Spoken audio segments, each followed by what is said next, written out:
Who's doing the intro? I can. Okay. I'm going to enable. Recording.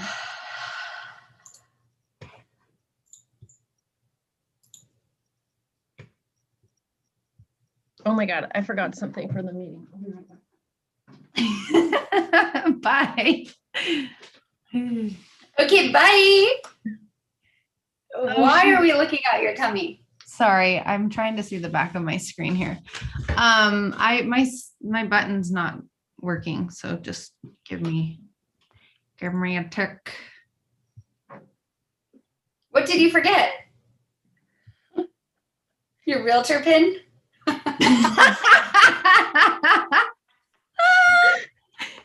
That is so good. Oh my gosh. Yes. Send that to the Polish. Are you guys live? I don't see my live button. My live button hasn't activated either, so I think it's just taking a second. Oh, I see it. Oh, I'm going live. There we go. Okay, I'm live. Okay. We are live. Hello, hello.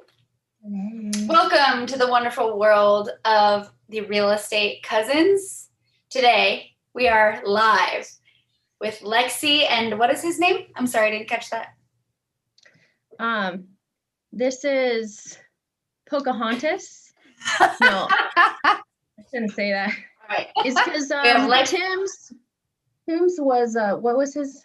Mulan. Mulan. That's right. Okay, now I get the reference. Okay, so we have Lexi and Mulan, Catherine and her roses, and myself here in Florida.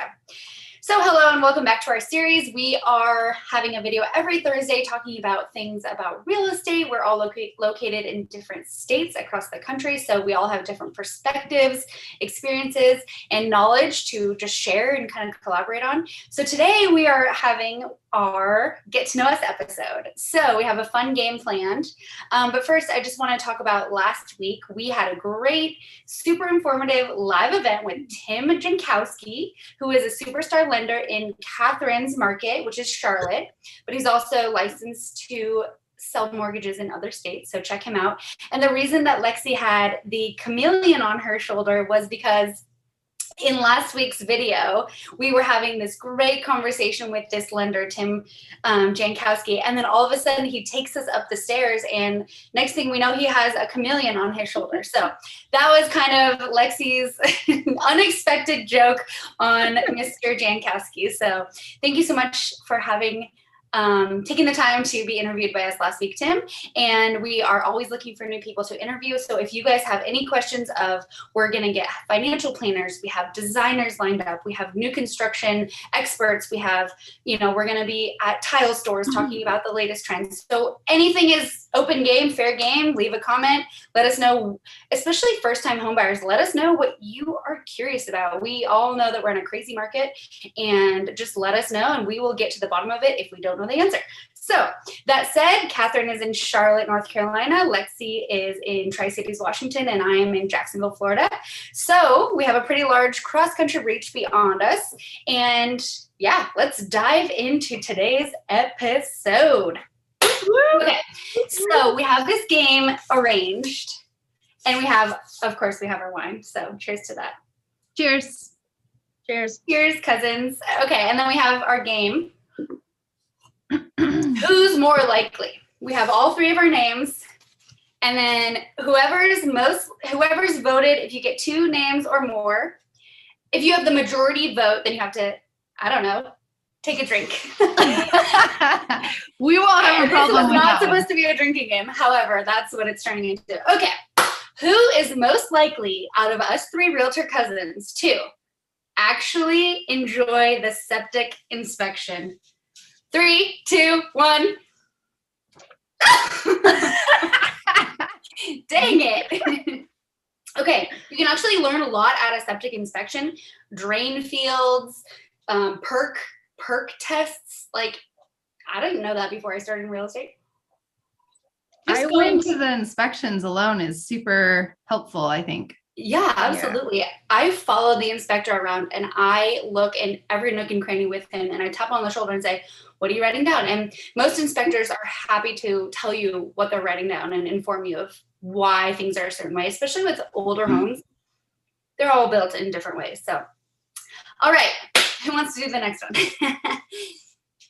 Okay, I will. So what inspired you guys to get Oh wait, no. Sorry. I'm on the wrong thing. Give me 1 second.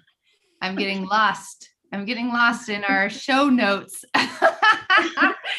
Okay, who is most likely to meet their next client in the grocery store?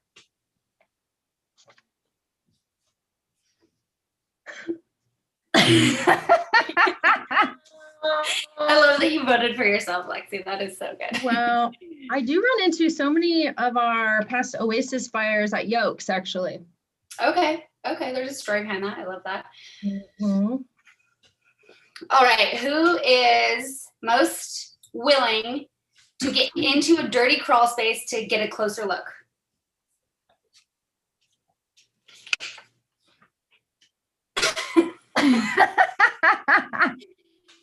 Okay, so Catherine have you can't ever even touch raw meat? Catherine can't even touch raw meat. That is true. That is so true. I And can't the imagine whole you cockroach thing here in Yeah. North Carolina, not cool. And a couple You weeks should- ago on your Instagram, you had the possibility of having a rat in your vent and you couldn't even touch it. So maybe I should revoke my answer. Yeah, maybe we should have a revote. Yeah, someday we'll have to tell the centipede story. Oh yeah, that was bad. I mean, out of all the bugs in the world, I think that those are the creepiest. The ones in the Midwest, though, that the legs are not hidden underneath the body, they like sprawl out like an actual spider. Anyway, not to gross everyone out. Next. Okay.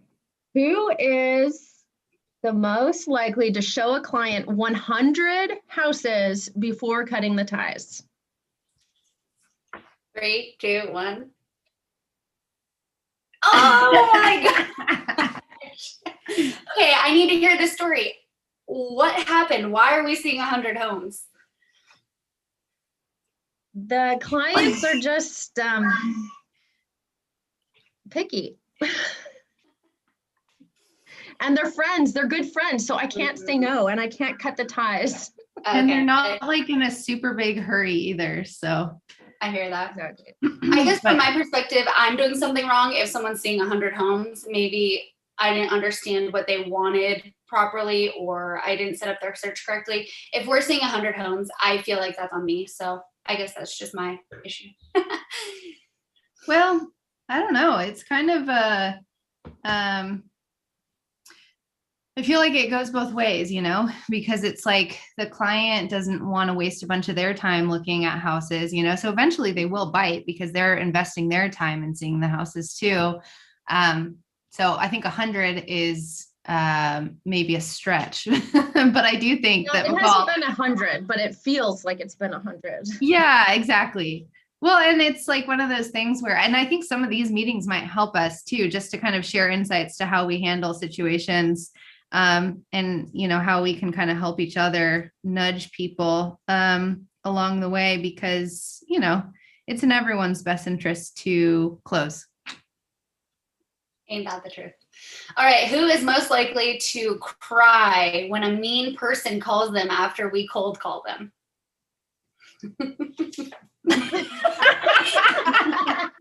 Yep.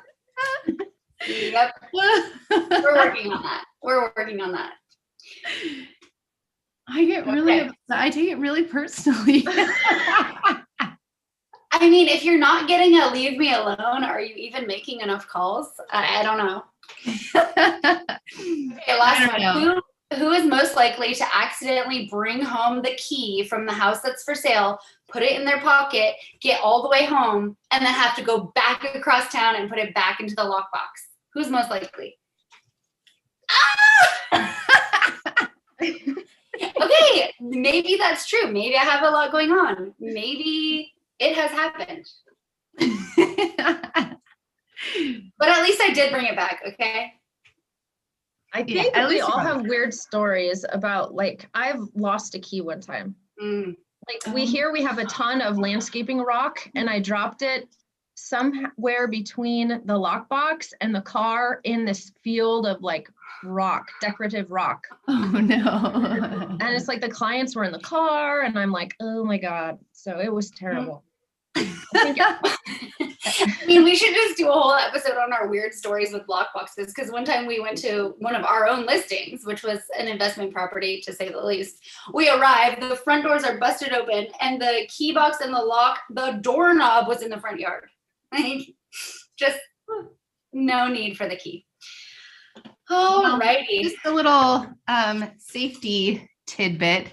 That's always something that I'm like on the lookout for, you know, especially when I'm alone and when it's getting into the later hours. I always do kind of a loop around the house before I go in, just to make sure that like nobody's come in the back door or a window or whatever, to protect myself and my clients, you know? Yeah, I love that. That's good. Alrighty, well, today is a get to know us, and that was just our icebreaker. And honestly, so Catherine and Lexi are sisters, and I'm cousins, so they were on the same page on more than I expected, and know each other a little bit better. So we'll do that again in 6 months, okay? Lexi and I went over this before the show. Just kidding. I feel like you guys voted me for all the like silly ones. Okay. So let's get to know each other, and let's just dive right in. Catherine, we'll start with you because you were the leader last week. So we're just going to dive in with you. Who are you? Tell us about yourself and what's going on in Charlotte. Sure. So I am Catherine. I'm here in the Charlotte market, and I was born and raised in Washington State. My parents and Lexi live in Tri-Cities, and that's kind of where I call my home base, or where I came from. But I am now over here on the East Coast and loving it out here. My fiance works in real estate investments out here in Charlotte as well. And we are just soaking up the real estate life. I also own a creative agency focused on marketing and design. And that feeds into a lot of what I do in real estate in terms of marketing myself and marketing my clients' homes. So that's actually been a really helpful crossover. And I kind of get the best of both worlds. I have the sales and then also the creative that I get to kind of bring together sometimes, which is great. So yeah, enough about me. Lexi? It's getting dark over here. So am I telling my background story now, or am I picking another question, McCall? I think just a brief overview of who you are and what you're up to, and then we'll get into our markets, our individual markets. Yeah. Okay. Okay. Who am I? Who am Where am I? I was born at Swedish Hospital in Seattle. I say that I was born and raised in Seattle, but it was mostly just until I was a couple years old. And then our mom and dad moved to Kirkland and then Bothell. So I went to high school, Lake Washington High School. Then I did a foreign exchange for a year. And while I was in Germany, the family moved to Portland. So I graduated high school from Sunset High School in Portland.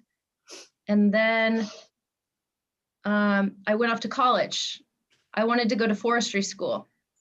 So I applied to Colorado State, Oregon State, University of Montana, and Northern Arizona University. And I got a scholarship to go to University of Montana. So I started out in forestry, and then I ended up switching to business.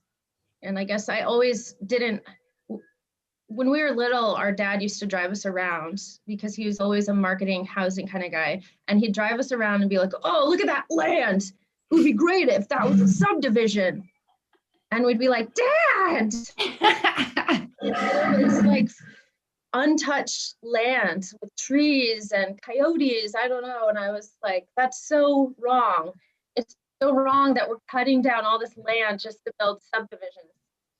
And so it is a little ironic that I turned into a new construction gal, but that's where I am now. So McCall, what about you? Where did you come from? I love that. I didn't know that about your dad. Oh, that could be a Chick-fil-A or something. Residential multi-use business building. Well, now we find ourselves doing it ourselves, like I just take a detour every once in a while with Zach and I'm like, oh my God. Like, that is not the best use of that land. Yeah. I have to call Lexi sometimes when I do a detour like that and I'm just looking at houses. I find myself doing that for like an hour and then I'm like, what the heck am I doing? Honestly, I go for a walk here in my neighborhood almost pretty much every night, if not twice a day. And I just study the homes and I look at them and I notice changes and I'm just glad I'm not the only one. I was like, oh, they got new planters out front. That looks really good. Yeah. So a little bit about me besides being a stalker. When I originally graduated high school, I told my parents I want to be a realtor. I want to be a real estate agent. I didn't exactly know what it meant, but from a young age, I just had seen a couple family friends who were realtors. And for whatever reason, it mixed the love of business and being entrepreneurial with I like houses. I know that's silly, but there's so much more to being a realtor than liking houses. But that was the initial high school brain. My parents encouraged me to go to college. 5 years and a year in France later, I graduated college. And the night of college graduation, I signed up for the real estate class. So about 6 months after graduation, I, became a realtor and haven't had a real job since. A couple of short stints here and there with other things. During college, I was in event planning and some marketing here and there. But yeah, pretty much all of my adult life, I've been in real estate and it's great. I was heavily involved with DECA in high school and college, and I was competing with marketing case competitions, and I always did really well with that. So like I said, the business-minded, entrepreneurial-minded, I always liked the creativity of running your own business. So yeah, here we are. And I have a follow-up question, McCall. Yes. So McCall's mom, Aunt Julie, is an amazing interior designer. Yes, that definitely. She has been doing that a long time, and she's helped our family business out with the creative homes. She decorated and helped Dad pick out all the interior stuff, and amazing. Do you think that all of that was an influence on you for going into real estate? Absolutely. And thank you so much for bringing that up, because my parents, both Aunt Julia and Uncle Pete, Mom and Dad, they are such a great team. When my mom sees something with the home that she wants to do, in a weekend, my dad, plans it, builds it, and by Monday it's done. And I just love the transformation that a home can take. I mean, my family home has gone through so many paint colors and backsplashes and just furniture arrangements that from a stager and a handyman contractor family, I have seen just home can be so fun. And they make everything possible too. I feel like sometimes when you're flipping through magazines, you're like, oh, I could never make my home look like that. And between your mom and your dad, you just kind of bring it all together and make it happen. Absolutely. I remember a lot of late nights staying up with my mom, using the tile saw and figuring out how to get stuff done before the next day. So yeah. All right, moving on. Let's go to Catherine. So remind me, are you a single agent or are you on a team? I'm on a team. Okay. So What does a typical day look like for you? So it's kind of split for me, because I'm definitely putting in hours on my creative agency while I'm also doing real estate stuff. And so, that being said, my days are really long. So as much time as I'm putting into one thing, I'm putting into the other. So but in terms of what hours I'm using for what, it just really is based off of when I have meetings throughout the day. So I really utilize time blocking as much as I can. So using my Google Calendar and literally just blocking off every single hour and making sure that I'm utilizing my time in between meetings and in between listing appointments and buying appointments. So I really try to just block the time throughout the day, and it's always different.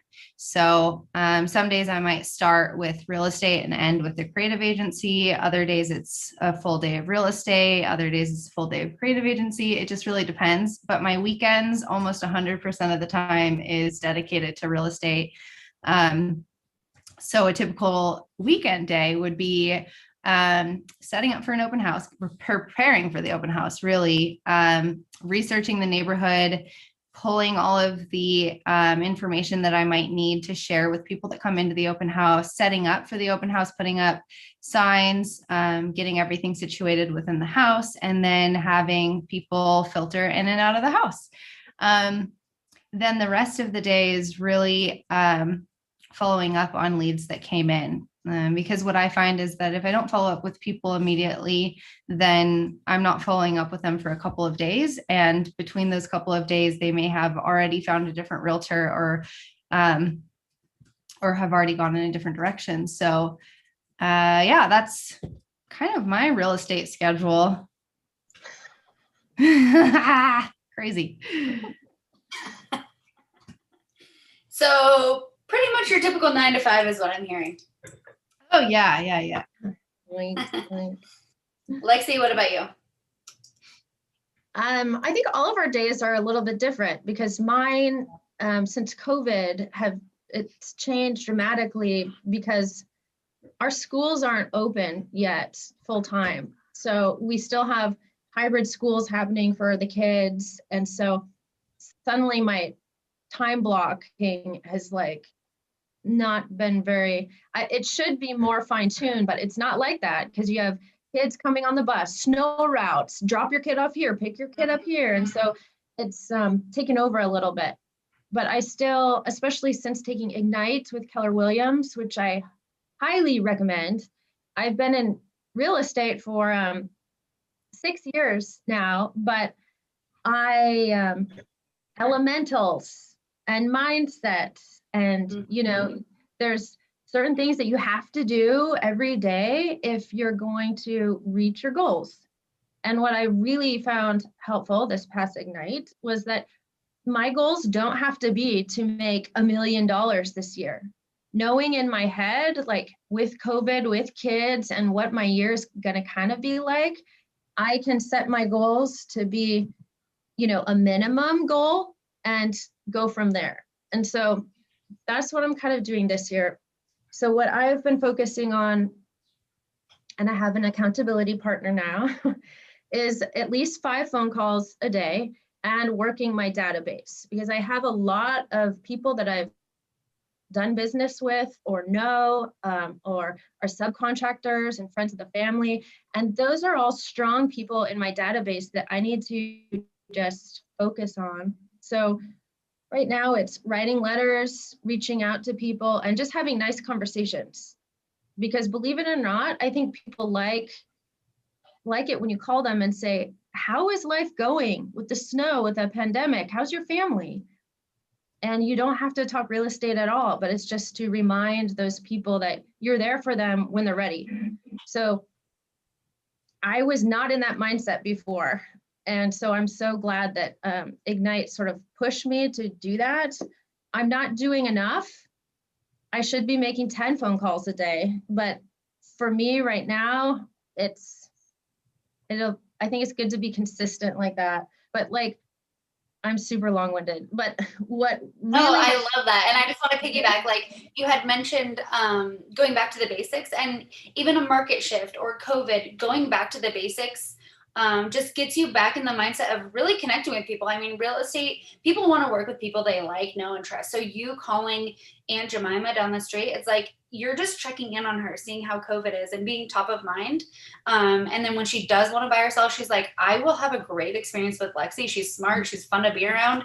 And it's all about just relationships. So I think, that's my favorite part of real estate as a whole, is just being able to connect with your clients. And I think that that's what makes all 3 of us kind of unique, in the sense that we actually become friends with our clients and we become that support system for them. And I think that a lot of, I mean, I don't want to speak for the other realtors out there, but I do think that for us, we get really emotionally attached to the people that we're working with and what they're feeling, we're feeling too, and we're bringing it home with us, which is sometimes difficult for us, but it also helps us really relate to what they're going through. And it makes us feel more like a friend than a, business negotiator for them.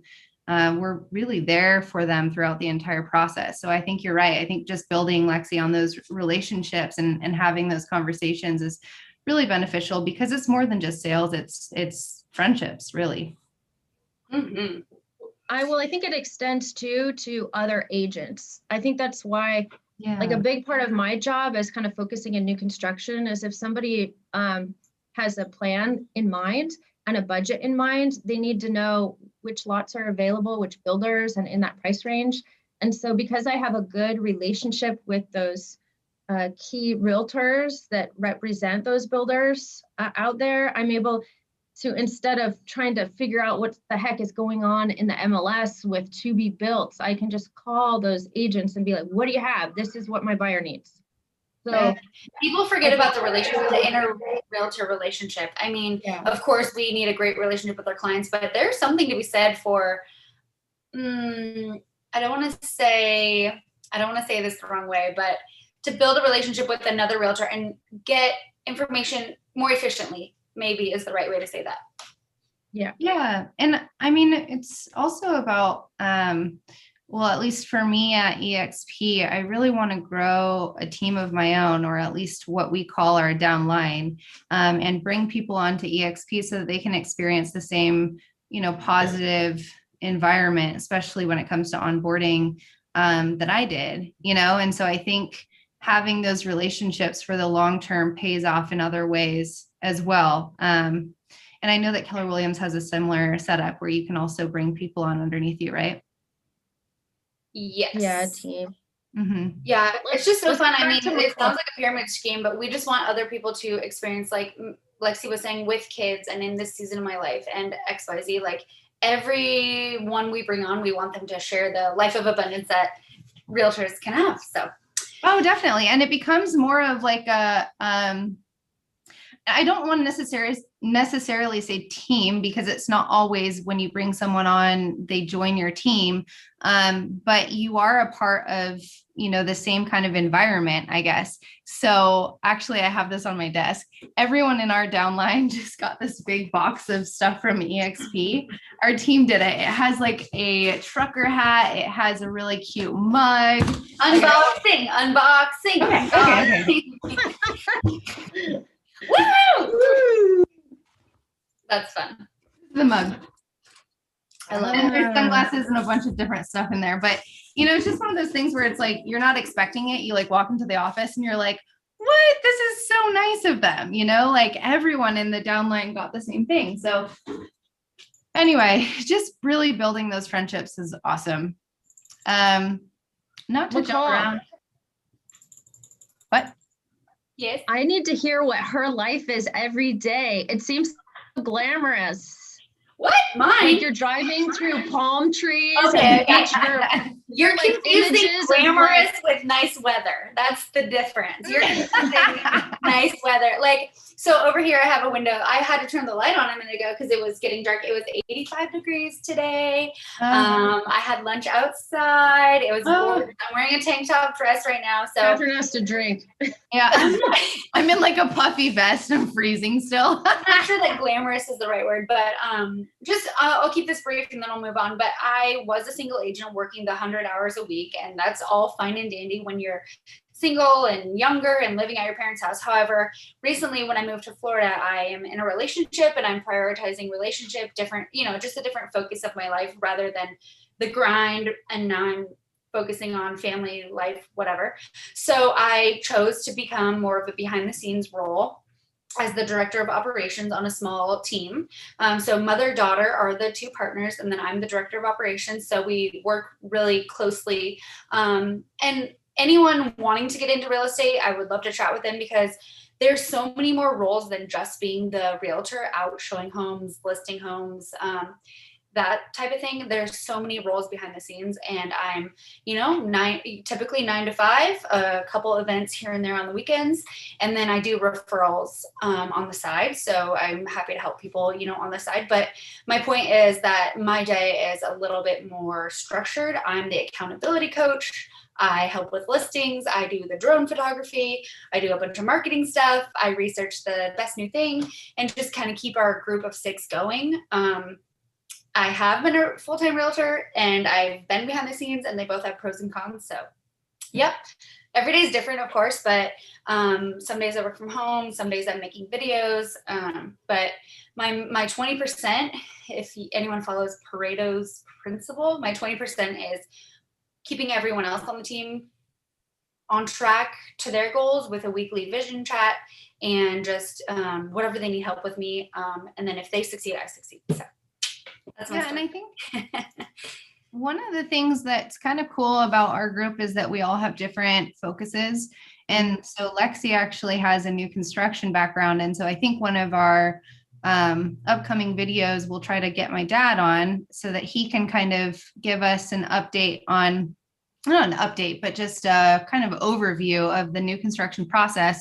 And Lexi will be able to chime in a lot on her end from a real estate or from a sales perspective.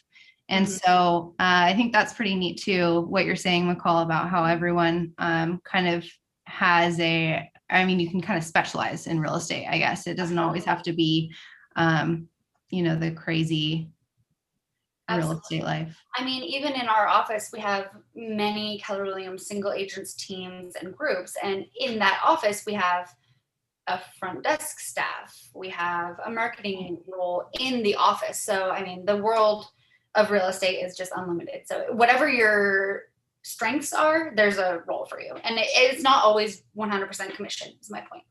Right. Yeah, no, I think that's a really good point. So just to transition this a little bit. So our next question is, did you always know that you wanted to work for yourself? I can start. I think that this is such an interesting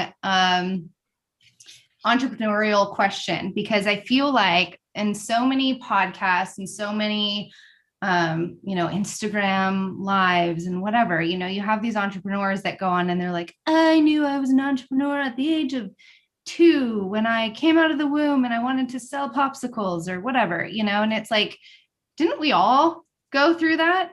Didn't we all have that phase where we were like, I will literally do anything to get a little bit of money so that we can like go to the movies or whatever? Like I literally went door to door asking if I could do yard work. Lexi, do you remember that in Portland? I was like, I would rake leaves for the neighbors so that I could make a few extra dollars.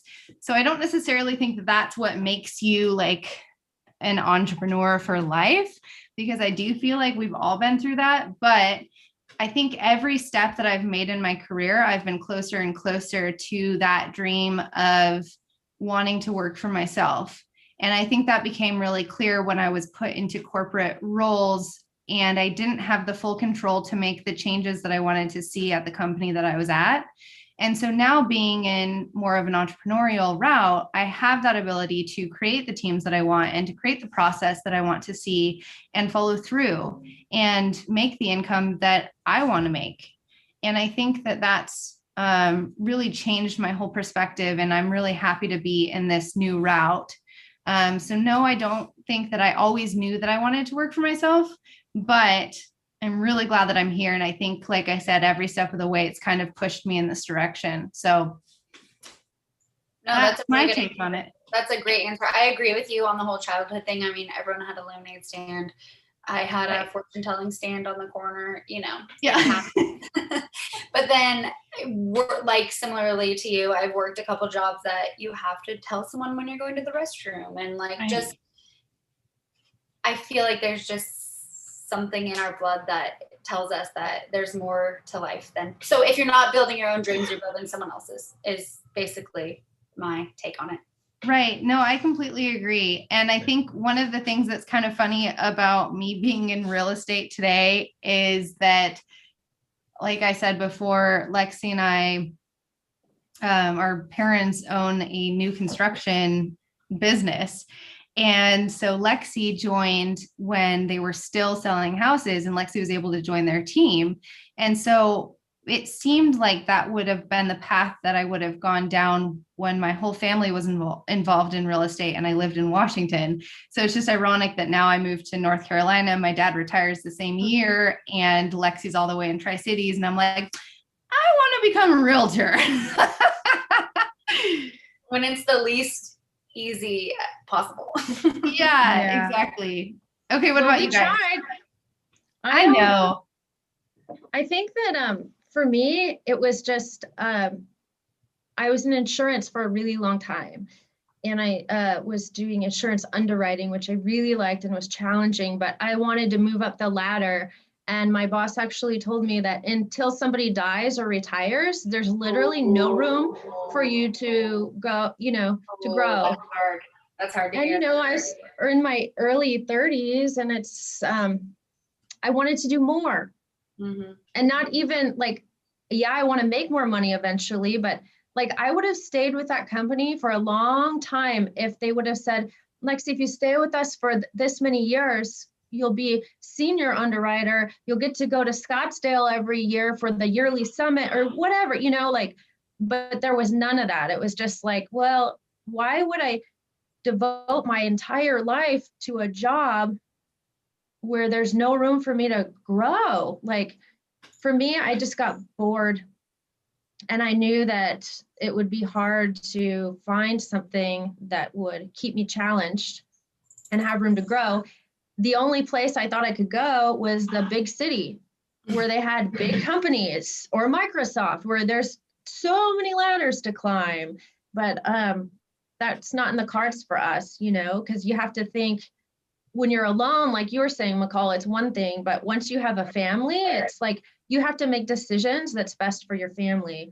Absolutely. And so I think for me, it was the right time and the right place. And then I decided to do it. So I think, I don't know. I never thought I would be an entrepreneur, and I don't like to think of myself like that, actually. I just like to think of myself as somebody that helps people, especially with new construction, because it keeps me challenged and I like doing it. So instead of putting a title oh, I'm this amazing entrepreneur woman, boss babe, I'm I don't really care about that. I just want to do my job well, and I hopefully will get referrals from that, and that's another thing, because I like psyching myself out because I don't have a logo. I don't have a cute business card that has a cute logo, but it's I don't need that right now. I can still be a good realtor with the Keller Williams next to my name, and I don't have to have a team. So I'll be right back. It's all mental. Is she gonna get a lizard? Hopefully. Yeah. We tried to get you over here, Catherine. I know. I just was a stick in the Some mud. Oasis homes left. One that was right next to the vineyard. I know. That's the one that I wanted so badly. I still have a picture of on my phone of the walkway kind of from the inside of the house looking out, and you can see the vineyard. Yeah. And I was I just saw that the other day. No, I think that it is funny how I am out here and now not, I'll never have the opportunity to work with the family business again.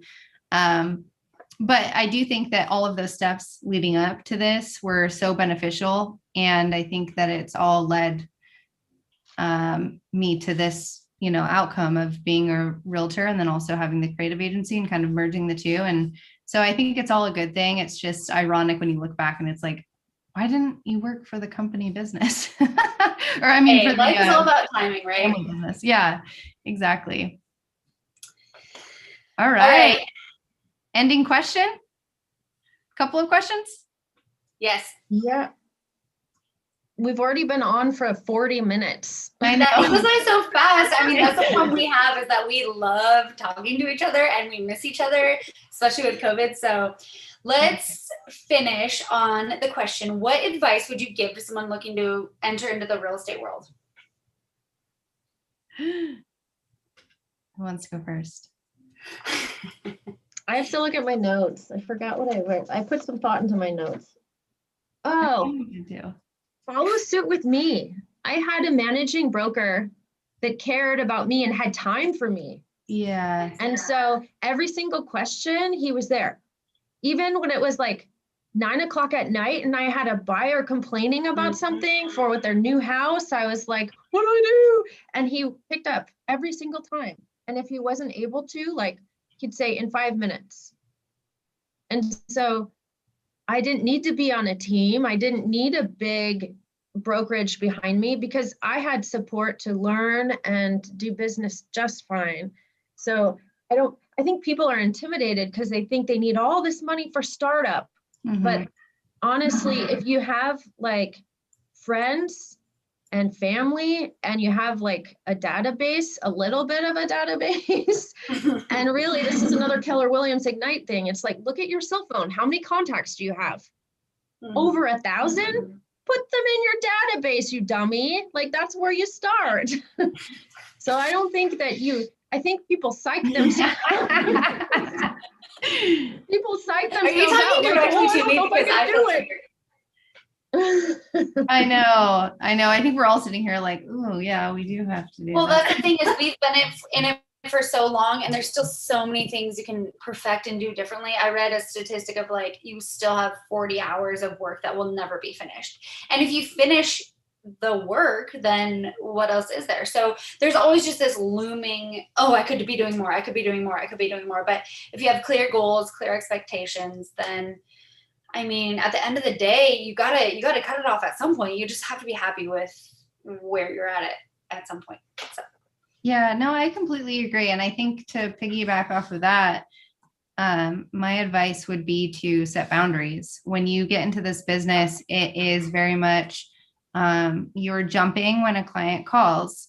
And I, firmly believe that that's how it should be done, right? Because when a client wants to go see a house and it's 6 o'clock at night, that works best for their schedule. And so you have to kind of coordinate around that. That being said, I do think that there are certain times that you need to be able to shut off, so whether that's having somebody, whether that's somebody on your team or somebody that is a close friend who's also licensed, take over for you while you go on vacation, or maybe there's one day a week where you're just completely off limits. That's the one day that you take off, seeing as though we work weekends. I think it's just really important to have those boundaries. The other note that I made for myself was that you kind of have to have thick skin in this business. And I'm still learning, as you can tell, really? Because I was voted most likely to cry after somebody yells in my face. But there is a lot of that. Yeah. Red. I can't tell you how many times I've called either one of these gals and I've been super upset because, it is a business where you are going to get a lot of no's. For every 40 no's that you get, you might get a yes. And so just having a thick skin and setting boundaries, those are my two biggest tips. I love that. I definitely want to, I think I have 3 points, but it might morph into more or less. Okay, so I know the last one. I know the middle one. Okay, so the first one is kind of referring back to what I had said before, is there's so many roles within the real estate world that you do not have to go straight to being a full-time, multi-million-dollar a year GCI real estate agent, single agent. So you can either train in a way that you're an assistant or you're on a team, or there's just so many ways to get your feet wet without, I don't want to say without going all in, because there's nothing wrong with going all in, but I want to say that you might be better off if you join a team and learn the ropes and don't fail as much and just kind of, it's more of a slow start. However, you're going to perfect things. And then that leads into my number 2 is I personally get caught in the trap of wanting to learn and perfect and research. And I just get caught on this hamster wheel of you know, how do I do certain things rather than just pulling the trigger and figuring out as you go? Like there's a couple projects that I have on my heart that I'm just like, why haven't I started that? Getting more clients here, doing something there, doing videos of this, you know, it's just like, how much research does one person need before pulling the trigger? So we had a new agent in our office, and she said, you know, I want to take 90 days to learn the contract. And I want to, in the first 90 days, learn the listing appointment and the buyer's appointment and, you know, all this training, which is super important. However, if you take 90 days to learn all that, then you're 90 days behind because you got to get out there. So that's my point of like, yeah, there's a balance of studying and pulling the trigger. And then number 3 is you just got to go for it. So those 2 things said, you just got to, if it's something you want to do, you just have to go for it. I mean, jump and a net will appear, right? Yeah, no, I completely agree. And I think that's one of the things that I really value about the team that I'm on right now is that they're there for you when you need them, you know, but at the same time, they're not going to sit there and hold your hand while you like study through whatever, you know, they're like, you need to just do it. You just need to jump into it, get the contract, and we're going to talk through it, you know, or whatever it may be. I think that they're just, they really push you to experience over study, if that makes sense. Yeah, and I think I totally Paul, you and I have like the same exact thing going on when it comes to marketing. Like I have, and for some reason with my clients, I'm able to suggest that they do one thing and I can do it for them. But for me, it's like, I cannot publish anything until it's absolutely perfect. Whereas at a certain point, getting something out there is more important than getting something out there that is absolutely perfect. And so I feel like we relate a lot in that way. And I think that it's all just about getting the work done. And same with Lexi, actually. We were talking about these postcards forever and she finally did them. Yay. And they McCall's frozen. Oh. Uh-oh. I wonder if her computer died. Yes. Well, I think we're all kind of the same in that sense, that we like things to be absolutely perfect before we get them done. Oh, she's back. I don't know. I'm kind of on the same side as Dad. Sometimes remember we'd be like saying, Catherine, just turn it in. It's fine. Like we need to get it done. Just the lines don't have to be exact. The spacing on that one thing is fine. Just get it out. Like it's more important that it's done than that it's perfected. And so I think that's kind of how we can all push each other too. I think one of the things that I was telling McCall a while back was that I wanted to do a series of videos explaining in North Carolina, we have the due diligence period and you have to do an earnest money deposit. So you have those 2 deposits and it's very confusing to people that especially are moving to North Carolina from out of state. And so I wanted to do a series. Have that in Florida? No, just the earnest money deposit. I think there's only a few states that do that. Yeah. And it is confusing. Do you have to have lawyers involved in Florida? Just the title company and the closing attorney at the title company in-house. Yeah. Oh.